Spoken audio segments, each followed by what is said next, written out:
as that, you're welcome here. Make yourself at home.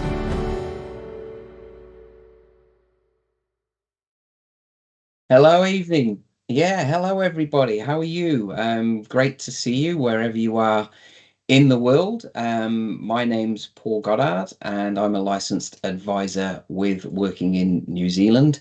And I'm also joined by my colleague Sarah Hewitt, who is also a licensed advisor with working in. And Sarah's over in South Africa, and I'm actually here in the UK at the moment. I lived in New Zealand for 17 years until recently. I'm just over in the UK at the moment.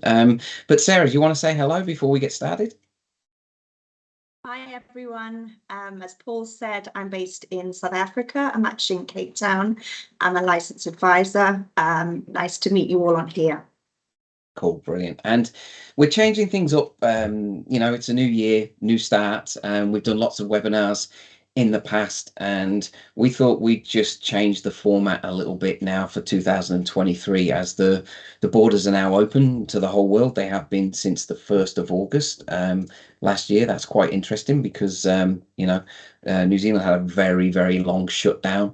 It was closed for nearly 3 years. It's one of the longest border closures in the world, I believe, but the borders are now open to everybody in the world. And so 2023 is a massive opportunity for you to make the move to New Zealand and get that, amazing lifestyle that New Zealand offers. And what we're going to do in this webinar over the next 25 to 30 minutes is literally show you how you can make this move a reality. And we're going to run through quite a few things. So as I said before, there's myself and there's Sarah, and we're both licensed advisors with working in. We've also got a massive team of people that we work with. I lose track of how many people work at working in now. It's a big team, but these are just these are our advisors here. So we've got, I think, around 20, 21, 22, 23 licensed advisors. It's one of the largest teams in New Zealand. So there's a massive depth of knowledge there that you can tap into. And not only are we immigration advisors, we are people who, or most of us are people who have emigrated. So we've been there and done it, and we've helped tens of thousands of people make the move. So what we're going to talk about this evening in this webinar is the basic criteria that you need to meet. Can you do this? Employer-led migration. Any of you who've done any research will have heard things about accredited employers and stuff like that. We're going to show you why getting the job offer is the key to the process, but also why just firing off CVs doesn't work. We're going to talk about how you can help. We're going to actually show you 4 steps that you can take to make a move to New Zealand. And this is how we help people do it. We're going to touch on relocation support, and we're actually going to show you what you can actually do right now to actually get in front of us and see if you meet the criteria and if you're somebody that we can help. So quite a lot to go through, and really looking forward to it. So let's get cracking. The basic criteria, Sarah. I mean, there's lots of rules around immigration and how it works, and do you meet policy, etc. But the base criteria, the sort of basic stuff that somebody needs. Can you just tell us a little bit about what that is? Yeah. Really, it depends if you want to go on a temporary or a permanent basis. So when you're looking at work visas, it may slightly differ in the sense that there is no age limit, whereas for residency, you have to be 55 years or younger. You need to have excellent English in order to pass the English test. Probably at least 5 to 10 years of skilled work experience, preferably have a relevant qualification, such as for South Africans, a national diploma or a degree. And an important one is to have no major character or health issues. So I would say they would be the main kind of set of criteria that you need to meet. Yeah, absolutely. So New Zealand is looking for fit and healthy people who've got good skills and experience, and no major fines, convictions, as what we call character issues, and also and obviously speak good English, because employers will need you to speak good English, but it's also a requirement to get a visa for many people. But also it's people, I think, who are motivated, committed, people who've got the funds to make the move. You know, I think you and I know that through talking to people. Some people want to move to New Zealand, but they haven't actually done any research into the costs involved in the move. So I think you know, would you agree, Sarah, having the funds available is also really important. You know, knowing what things cost. You've got flights, you've got visas, you've got accommodation when you get there. You know, there's a whole lot of things, isn't there, for people to consider. Yeah. I mean, I would say, you know, when I talk to people and then I'll tell them that you pay for the assessment, some people don't realize that is just the tip of the iceberg, and it's probably the most important step. So, you know, you do need to be aware that it is thousands of dollars. There is kind of, you know, you can be assessed, but you need to be aware that there are going to be a lot of costs going forward. Yeah. And obviously depending on somebody's, you know, when they want to, somebody wants to move immediately, then they need the funds available pretty much now. If they want to move in 12 months' time, then at least once they know what the cost is involved, they'll have the opportunity to gather those together if they haven't got them. So I think you know, it's not just about meeting what immigration want. It's actually being able to make the move so important. So one of the things that we touched on earlier when we started this call was something that we're calling employer-led migration. Most people on this call will realise that they need a job offer to get a visa. You know, this is how it works for most people if they want to get permanent residence in New Zealand. And there was a big change to immigration policy during the shutdown. And basically it means that every employer from now, from when it was introduced back in July, August, whenever it was, has to be accredited with the immigration service before they can, you know, hire someone overseas. So can you just give us a bit of an insight into what accreditation is, Sarah, and what that actually means? Yeah.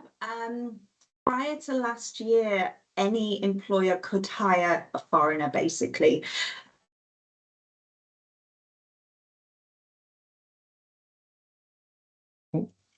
I think we've and then they changed. Oh, you lost me. Accreditation means that you have to be registered with the government to hire foreigners, and it's a 3-step process where the employer has to gain accreditation, which often they will use an immigration company to do that, and then they would have to ensure that they've advertised the post, and then, you know, they'll be told, yes, you can hire so many foreigners that they've applied for. So it is quite a process, and it just means that, you know, anyone that offers you a job must be registered with the government. Yeah, to do it, and I think there's a positive to that. There's positives and negatives, I guess. I mean, the positive is, you know, the employer's being pre-checked before you're even offered the role, before you're applying for a visa. The employer has been pre-approved. I think that something that people do need to be aware of there is just because an employer is accredited does not mean they're assisting you with a visa. You know, in fact, they're not doing that at all. You know, you still have to be a licensed immigration advisor to give immigration advice, and most companies, you know, don't understand immigration at all. The process of getting accredited doesn't require the employer to understand visas. It's basically are they a good employer, and are the roles that they're offering actually skilled enough to offer to people from offshore. That's mainly what accreditation is. That means at the moment there is a smaller pool of employers who are accredited, and there's a whole bunch of employers that aren't accredited yet. The good news is thousands and thousands of employers are getting accredited, you know, all the time, every day. More and more employers are doing this. But what this means in terms of, if you're currently out there and you're applying for jobs in New Zealand, and what you're doing is you're looking at jobs you see advertised online and you're firing off your CV, you've got to be aware a lot of the time you're going to be sending your CV to an employer who's not accredited. probably doesn't even know what accreditation is. And so you're actually firing off a CV to an employer who isn't in a position to move forward with you. And one of the key things that we do when we're helping people make the move to New Zealand is we do provide something called employment support, and part of that employment support is actually potentially explaining to an employer that accreditation is needed, but not only that it's needed, showing them how to do it, or even doing it with them. And so we're actually helping hundreds and hundreds of employers get accredited so that they can offer jobs to our clients and other people from overseas. So what I'm trying to say here to anyone who's on this webinar tonight, who's blasting CVs to employers in New Zealand and probably getting no response, or sorry, you're overseas, we can't help you. There is a different way to do this. There is a better way than just sending your CV, and I'll touch on that shortly. So employer accreditation, very important for people to consider. Who would you say, Sarah, are our ideal clients? If you have, and you and I talk to hundreds of people all the time, so we know this. If somebody you're sitting down there on Zoom and you're having a call with somebody, who would your ideal client be? And by that I mean somebody who's gonna, have a good chance of getting a job offer, but is also going to be a good fit for us, somebody that we can help. Yeah. So, I mean, currently the main industries would be construction, engineering, teaching, trades, medical field, Healthcare, yeah. and IT, I would probably say. Someone that's ideally got 5 to 10 years experience. Obviously they meet the health and the character requirements, preferably someone under 55 years young, not old. So they can gain residence, and someone that's really kind of committed to going, and is quite serious about the move, I'd say. Yeah, absolutely. I think just adding to that, Sarah, I think there's meeting that criteria. Like you say, I like the 55 years young. I'm 54, so 55 years is definitely young. It's that, but it's also, I think a lot of it is to do with attitude as well. I don't know if you'd agree with that, but you can tell people who've got a really good approach to making the move. The people who succeed and do it in a reasonable time frame, I tend to find are people who are willing to do whatever it takes, but also willing and able to follow instructions and guidance, and not fight the process, because it can get frustrating. And when it's frustrating, people want to fight things and go, why is it work this way, why is it not working that way? It's kind of like, well, that's the way it works. You've got to fit in. And those people who kind of take the approach of, it doesn't matter how many employers ignore me, it doesn't matter how many employers say no, I just need one employer to say yes. And they keep going until it happens. Having that mindset is really important, and it makes it so much easier for us. It makes it easier for the employer. It makes it easier for the person trying to make the move. The people who tend to struggle are people who, apply for 3 jobs, don't get the third, don't get any interviews in those 3 applications, and then say no one wants me, and go into this spiral of kind of giving up and getting frustrated. It is frustrating because that you're a really good fit for that employer, but getting a job from overseas is no different to getting a job in your own country. The employer will choose who they think is best for that role. And sometimes a lot of the time it's not because you're overseas. It's just because there was somebody else that was a better fit, and you just take it on the chin and move on. So that's a big one. Yeah, look, I think, meeting immigration criteria is obviously really important, but there are other things as well that really do help. And I think as well, we can't underestimate English language ability. You've got to be able, New Zealand's an English speaking country. You've got to be able to communicate well, to be able to get a job offer. It's really important. So for people looking, we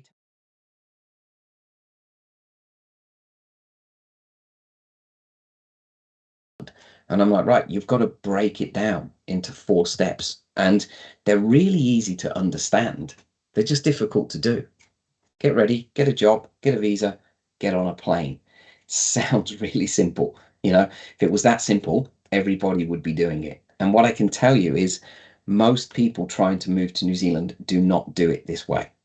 They jump straight to step 2, get a job offer. They realize that they need a job offer to get a visa.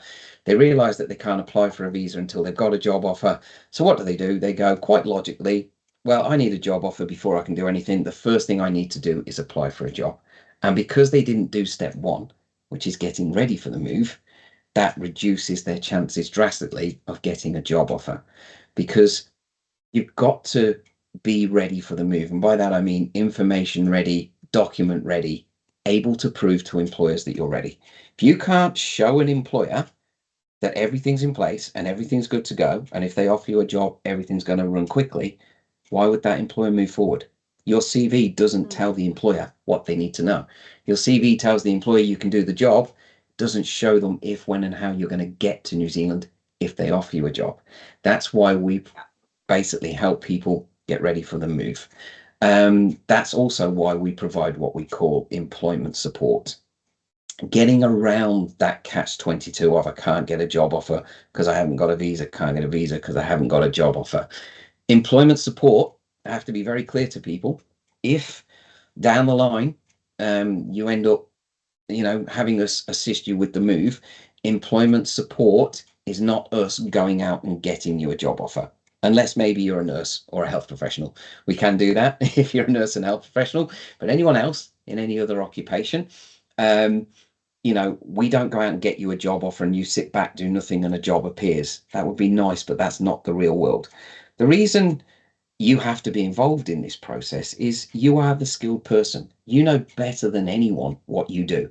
You know better than anyone who you want to do that work for. Okay, you're the expert. And so what employment support is us giving you the tools to put you in the best position to interact with employers, and at the same time removing those barriers that stop the employer engaging with you. It's really important. There's a lot of work goes in and around that, too much for us to go into detail here on this call, but just know that unlike most visa agents or visa companies, that is something that we do, and it's an important part of the process because most of you need a job offer. Then when the job offer is secured, you need your visa. Now, for most of you, there's a couple of visa options that you'll be going down. There's the temporary visa to get you to New Zealand because it can be issued quickly, and there's a residence visa to allow you to stay in New Zealand.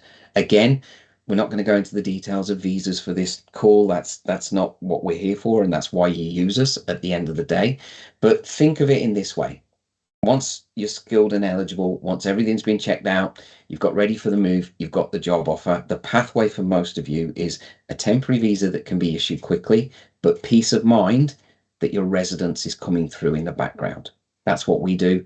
We do visa applications, we liaise with the New Zealand government for you, we liaise with the employer if we need to. That gives everybody peace of mind, and having that peace of mind for yourself and the employer, again, is very important, especially when that employer is looking forward to offering a role. Employers want peace of mind that everything's going to be okay. That increases your chance of getting a job offer. And then, whilst all that's going through, you go into the final step, which is getting on the plane, relocating. Where are you going to live? What about, a bank account? What about a job for maybe your partner who might not have a job offer yet? What about children? If you've got children, what about schools?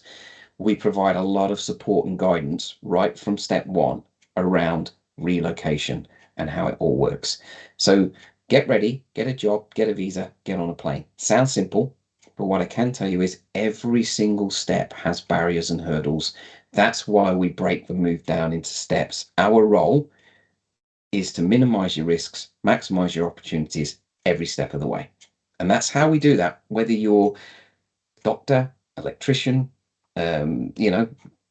scientist, in IT, engineer, whatever the occupation is. If it's a skilled occupation, we've got a process that we can take you through, steps that we can take you through to put you in the best position to do this.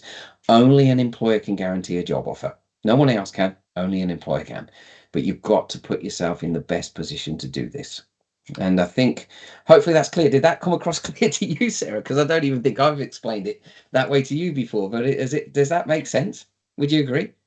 Yes. Yeah, no, exactly that's the process. And I always say to people, you know, probably the most important step in the process is to ensure that you are qualified, because a lot of people kind of go gung ho and they maybe book a ticket to New Zealand, go on a job search, but they haven't even consulted an advisor to check that they do meet the criteria. So that is a really, really important first step.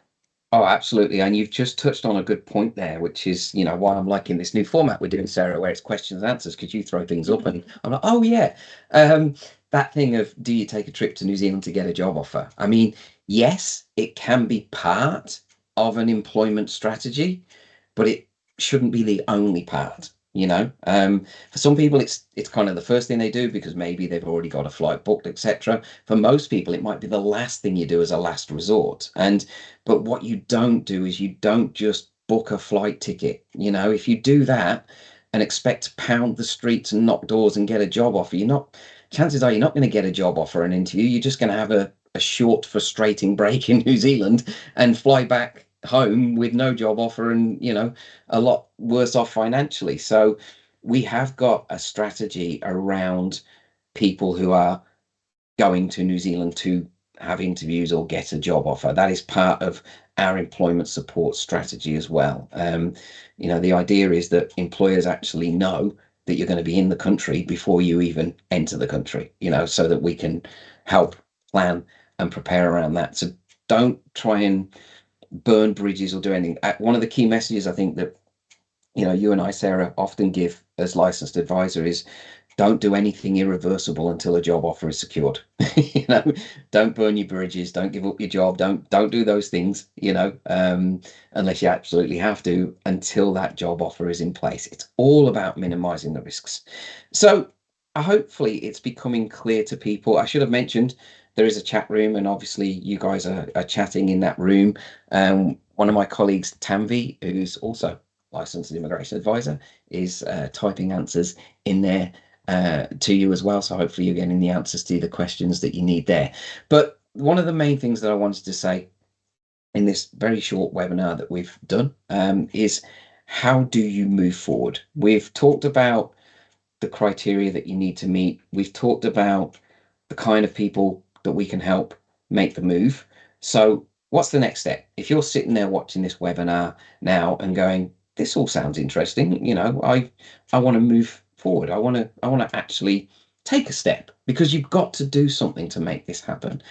The first thing that you do is you basically fill out our free appraisal. Okay, this is an online form. There'll be a link in the chat that you can just click on. It's there on the screen as well. It's a free online form. It gives us the basic information that we need to see if we can help you. And what happens is you fill that in. It'll take you, you know, a couple of minutes at the most. You fill it in, you hit the submit button. That goes over to our offices in New Zealand. And what happens there is the team will take a look at your information that you've supplied. It's completely free. It doesn't cost you anything.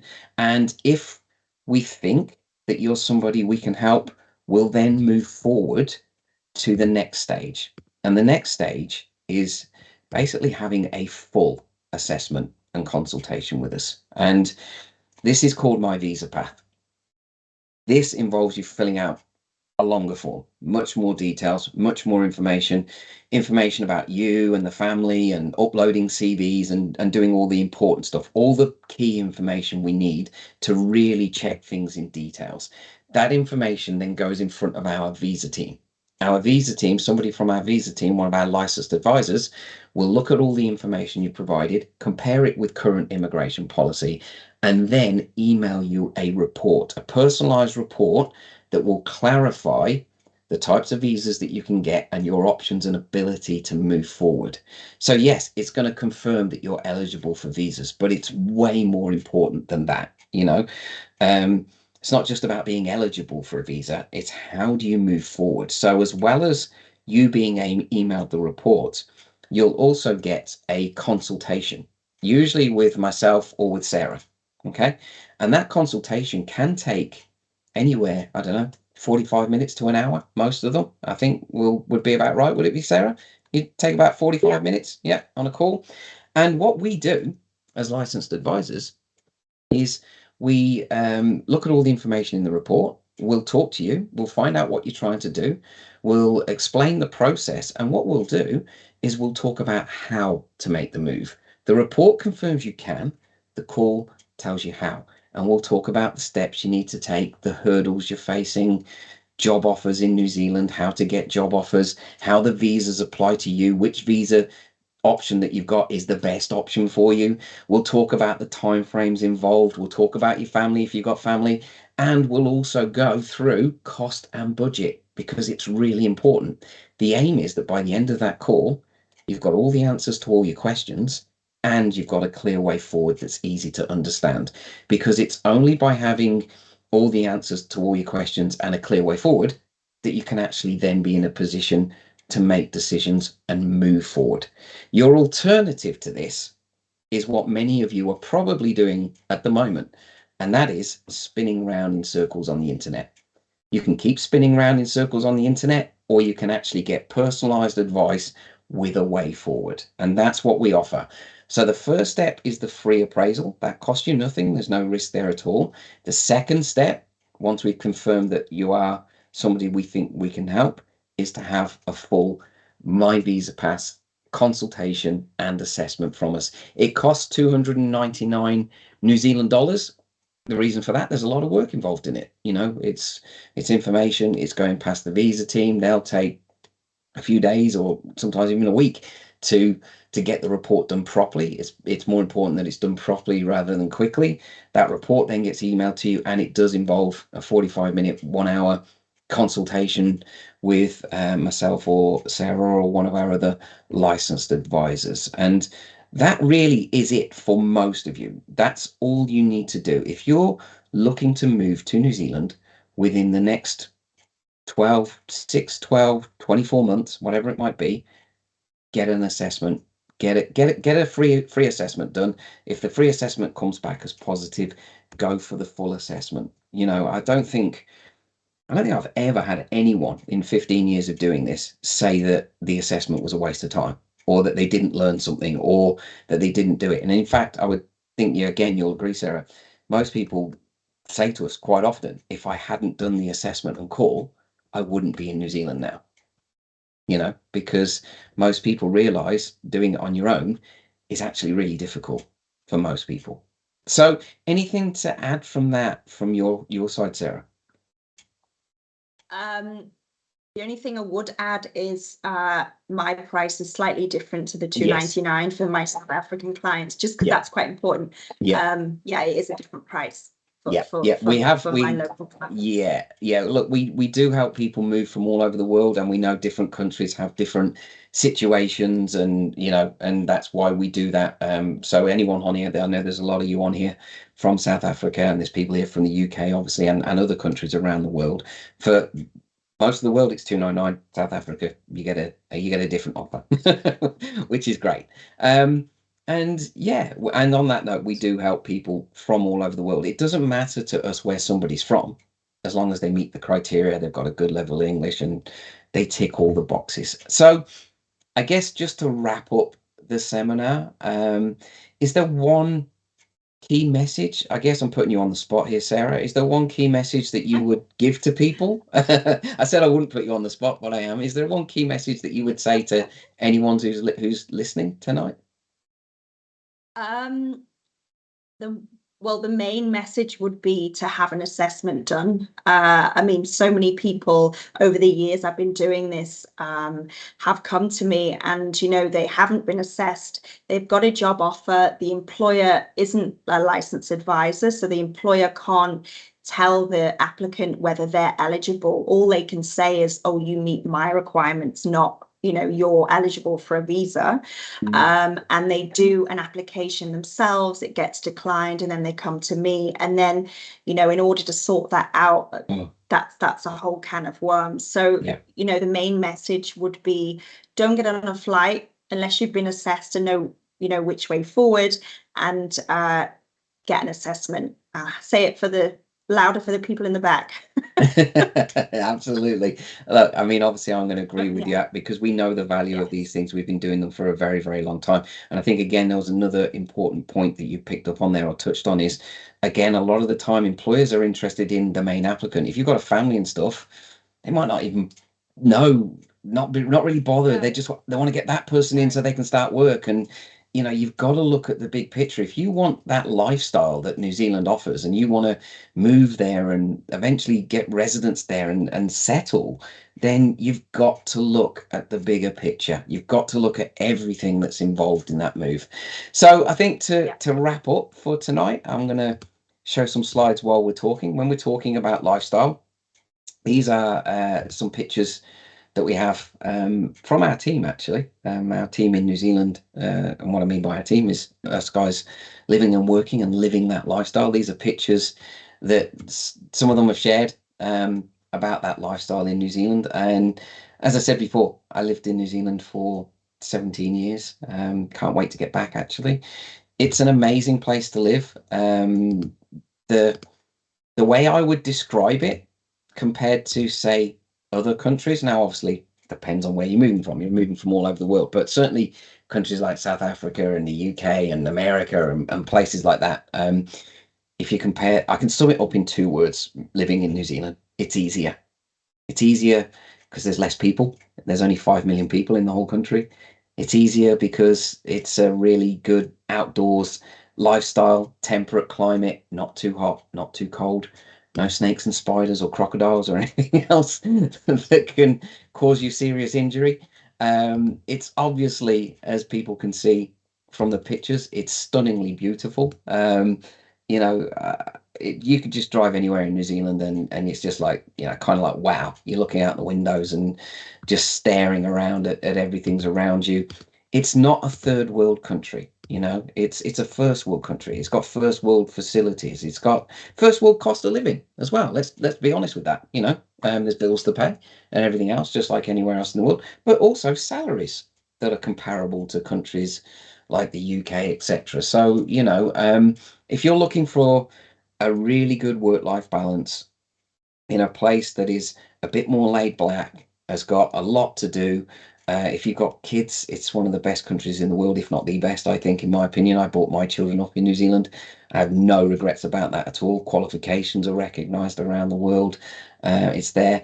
And I would say also, it's one of the easiest countries to settle in.